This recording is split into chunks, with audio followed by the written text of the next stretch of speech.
Hi friends, ನಾನಿವತ್ತು ಬಾಳ್ಕ ಅಥವಾ ಉಪ್ಪುಮೆಣಸಿನ್ಕಾಯಿ ಮಾಡೋದನ್ನು ತೋರಿಸ್ತಾ ಇದ್ದೀನಿ. ಮೊದಲನೇದಾಗಿ ಹಸಿಮೆಣಸಿನ್ಕಾಯಿನ ಚೆನ್ನಾಗಿ ತೊಳೆದಿಟ್ಕೊಳ್ಳಿ.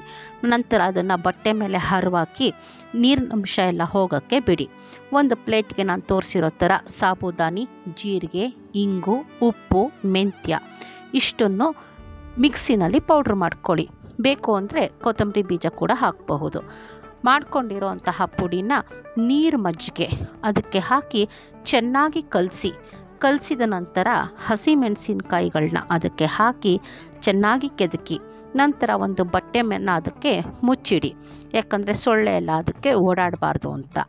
ಆಮೇಲೆ ಅದನ್ನು ಬಿಸಿಲಿಗೆ ಚೆನ್ನಾಗಿ ಒಣಗಿಸಿದ ನಂತರ ಮುಟ್ಟಿದ್ರೆ ಅದನ್ನು ಗರಿಗರಿ ಆಗಿರುತ್ತೆ. ಅದು ಎಣ್ಣೆ ಕಾಯೋಕ್ಕೆ ಇಟ್ಬಿಟ್ಟು ಆ ಬಾಳ್ಕ ಉಪ್ಪುಮೆಣಸಿನ್ಕಾಯಿನ ಕರೆದ್ರೆ ಹೊಂಬಣ್ಣ ಬರೋ ಥರ ಕರೀರಿ.